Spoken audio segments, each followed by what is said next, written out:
Hello friends, welcome back to my YouTube channel. This is Pushkar Tiwari. Today we are talking about essay number 550 related parties.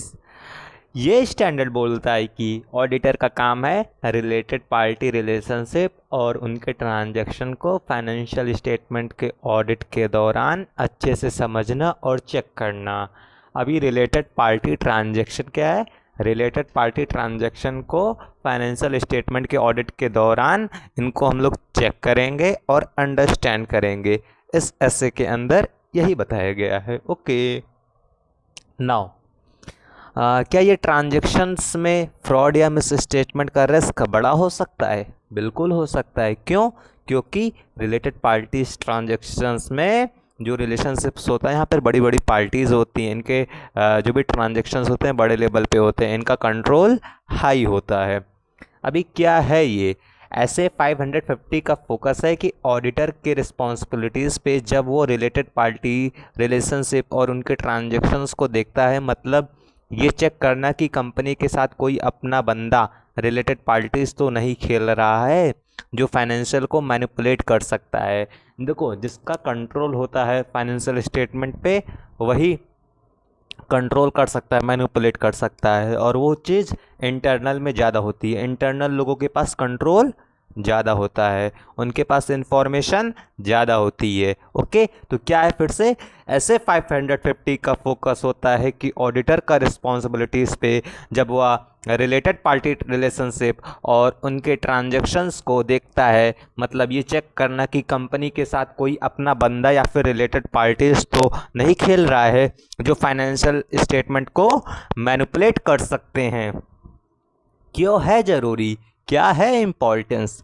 Related parties जैसे promoters, subsidiaries या directors कभी कभी ऐसा deal करते हैं जो normal business से हटके होता है। यानी कि प्रमोटर, सब्सिडरी, डायरेक्टर ऐसा डीलिंग करेंगे जो बिजनेस से अलग हो रहा है। इनके वजह से रोमम बड़ा हो जाता है, risk of material miss statement बड़ा हो जाता है। Okay okay. ऑडिटर क्या करता है? ऑडिटर क्या करेगा? मैनेजमेंट से पूछेगा, भाई तुम्हारे रिलेटेड पार्टीज कौन कौन हैं। रिस्क असेसमेंट करेगा ताकि पता चलेगा कि कहाँ गड़बड़ हो सकती है। देन हमको डिस्क्लोजर चेक करना होता है कि सब कुछ फाइनेंशियल रिपोर्टिंग फ्रेमवर्क के अकॉर्डिंग सब कुछ उसी तरीके से लिखा हुआ है या नहीं। यानी कि डिस्क्लोजर देंगे कि सब कुछ एफआरएफ के अकॉर्डिंग चल रहा है कि नहीं, तुम्हारे रिलेटेड पार्टीज कौन है, और मैनेजमेंट से पूछेगा रिलेटेड पार्टीज कौन है तुम्हारे। रिस्क असेसमेंट करेगा ताकि पता चले कि कहाँ कहाँ गड़बड़ हो सकती है।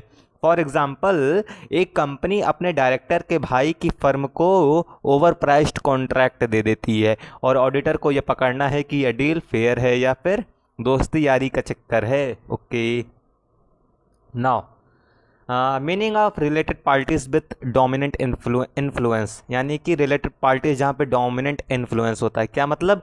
रिलेटेड पार्टीज जो डोमिनेंट इन्फ्लुएंस रखते हैं, जो वो ऐसे लोग होते हैं या ऐसे एंटिटीज़ होती हैं जो कंपनी या उसके मैनेजमेंट पे बड़ा कंट्रोल या असर डाल सकते हैं, या कंट्रोल या सिग्निफिकेंट इन्फ्लुएंस के थ्रू होता है।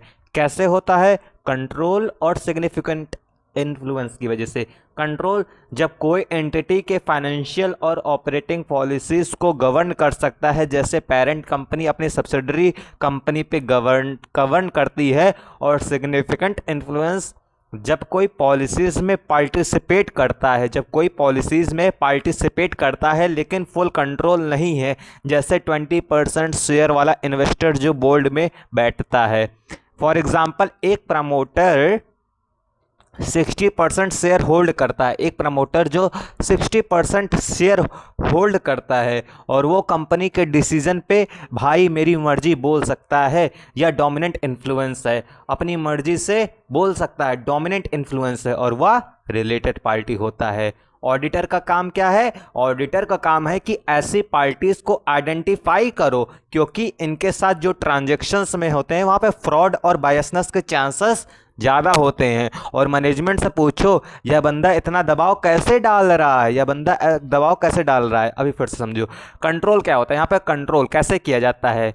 क्या related parties with dominant influence.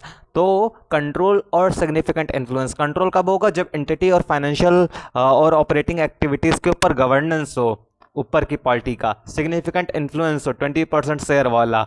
Example, promoter ने 60% होल्ड करते हैं कंपनी के डिसीजन पे, भाई मेरी मर्जी, जो मैं चाहूँ वो मैं बोल सकता हूँ। ओके। देन ऑडिटर का क्या काम होता है? ऑडिटर का काम है कि ऐसी पार्टीज को आइडेंटिफाई करो क्योंकि ये ट्रांजैक्शन फ्रॉड और बायसनेस के चांसेस को बढ़ा देता है, और मैनेजमेंट से पूछो ये बंदा इतना दबाव कैसे डाल रहा है। Okay. Now meaning of special purpose entities as a related parties, यानी कि स्पेशल पर्पस एंटिटीज़ क्या है? SPE, special purpose entities. Special purpose entities एक ऐसी एंटिटी होती है जो किसी खास काम के लिए बनाई जाती है। स्पेशल पर्पस एंटिटी ऐसी एंटिटी होती है जो किसी खास पर्पस के लिए बनाई जाती है, जैसे डेथ फाइनेंसिंग के लिए, या फिर एसेट के सिक्योरिटाइजेशन के लिए, यानी कि सिक्योरिटाइजेशन के लिए ये पार्टी या रिलेटेड पार्टी बन सकती है अगर कंपनी इस पे सब्सटेंस में कंट्रोल रखती है, भले ही इसका इक्विटी शेयर कम क्यों ना हो या फिर जीरो हो। ओके। तो SP का मतलब है क्या है? कि स्पेशल पार्टी पर्पस के लिए ऐसी एंटिटी जो किसी खास काम के लिए बनाई जाती है, डेथ फाइनेंसिंग के लिए और एसेट सिक्योरिटाइजेशन के लिए, और या रिलेटेड पार्टी बन सकती है अगर कंपनी इस पे सब्सटेंस में कंट्रोल रखती है, भले ही इसका इक्विटी शेयर कम क्या ना हो या फिर जीरो हो। कैसे रिलेटेड पार्टी बनता है? अगर कंपनी SP के डिसीजन, यानी कि स्पेशल पर्पस एंटिटीज़ के डिसीजन को कंट्रोल करती है, जैसे क्या एसेट खरीदना है, कब बेचें, तो SP रिलेटेड पार्टी है, चाहे लीगल ओनरशिप ही क्यों ना हो। कहने का मतलब है SP का डिसीजन कंट्रोल करती है कि क्या एसेट खरीदना है, कब हमको इसको बेचना है, यानी कि परचेजिंग एंड सेलिंग का डिसीजन हो गया, तो या SPE रिलेटेड पार्टीज होती है, चाहे उसका लीगल ओनरशिप क्यों ही ना हो। फॉर एग्जांपल, अगर एक कंपनी एक SPE स्पेशल पर्पस एंटिटी बनाती है ऑफशोरिंग लोन के लिए, और उसके ऑपरेशन को अपने हिसाब से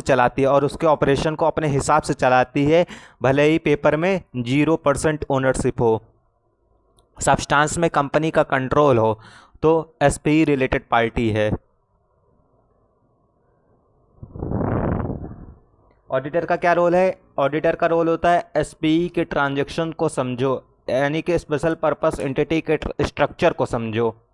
कौन कंट्रोल करता है? अगर कंपनी के हाथ में है तो उसका ट्रांजैक्शन और डिस्क्लोजर को जूम करके देखो, बोल दो यह SPE तो तुम्हारा ही क्या है? पुपट लगता है। ऑडिटर का क्या काम था? ऑडिटर का काम था कि SPE के स्ट्रक्चर को समझो, कौन कंट्रोल करता है, अगर कंपनी के हाथ में है तो उसके ट्रांजैक्शन और डिस्क्लोजर को जूम करके देखना पड़ता है हमको। मीनिंग ऑफ कंट्रोल और significant influence in reference to related parties, यानी कि कंट्रोल का मतलब क्या है और सिग्निफिकेंट इन्फ्लुएंसेस क्या हैं रिलेटेड पार्टीज से रिलेटेड। कंट्रोल मतलब जब कोई बंदा या एंटिटी कंपनी के फाइनेंशियल और ऑपरेटिंग पॉलिसीज़ को अपने हिसाब से चला सकता है ताकि उसे बेनिफिट मिले। मतलब जब कोई बंदा या एंटिटी कंपनी के फाइनेंशियल और ऑपरेटिंग पॉलिसीज़ को अपने हिसाब से चला सकता है ताकि उसको कोई भी बेनिफिट मिले। फॉर एग्ज़ाम्पल एक पेरेंट कंपनी अपनी सब्सिडरी को बोलती है, भाई ये फैक्ट्री बनाओ, वो प्रोडक्ट बेचो, या कंट्रोल है। सिग्निफिकेंट इन्फ्लुएंस मतलब जब कोई पॉलिसीज़ में हिस्सेदारी कर सकता है लेकिन पूरा कंट्रोल नहीं है। ये यूजुअली 20% से ज़्यादा वोटिंग राइट्स से होता है, या बोर्ड में रिप्रेजेंटेशन से देना पड़ता है यहाँ पर। फॉर एग्जाम्पल एक इन्वेस्टर जो 25% शेयर रखता है और बोर्ड मीटिंग में बोलता है, अरे ये प्लान ठीक नहीं है, इसको चेंज करो, या सिग्निफिकेंट इन्फ्लुएंस है लेकिन कंट्रोल नहीं है। ऑडिटर का ध्यान, कंट्रोल या सिग्निफिकेंट इन्फ्लुएंस वाले रिलेटेड पार्टी ट्रांजैक्शन पे एक्स्ट्रा नज़र रखो, क्योंकि ये लोग कंपनी के नंबर्स को ट्विस्ट कर सकते हैं। डॉक्यूमेंट, एग्रीमेंट और वोटिंग रिकॉर्ड्स को हमको यहाँ पर वोटिंग रिकॉर्ड को चेक करना पड़ता है।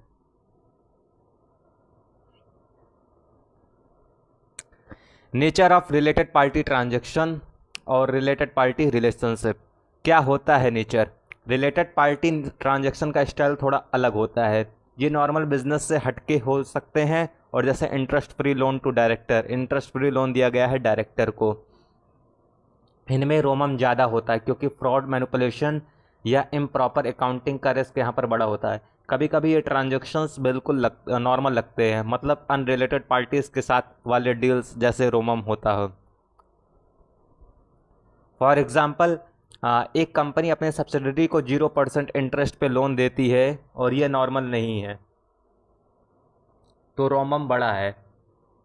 लेकिन अगर मार्केट रेट पे रेंट एग्रीमेंट किया तो शायद रिस्क नॉर्मल है। ऑडिटर का काम यह समझना कि कौन सा ट्रांजैक्शन रिस्की है, रिस्की वाले पे ज़्यादा टेस्ट लगाओ, और जैसे प्राइसिंग फेयर है या नहीं, या कोई छुपा फ्रॉड तो नहीं है, इसको चेक करना होता है। नेक्स्ट 6 में हमको एंटिटी रिलेटेड पार्टी रिलेशनशिप और ट्रांजैक्शन को अंडरस्टैंड करना है।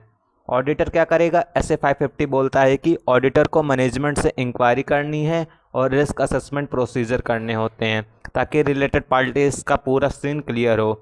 हमको आइडेंटिफाई करने होते हैं अकाउंट को और डिस्क्लोज करो, आइडेंटिफाई करो, अकाउंट करो और डिस्क्लोज करो।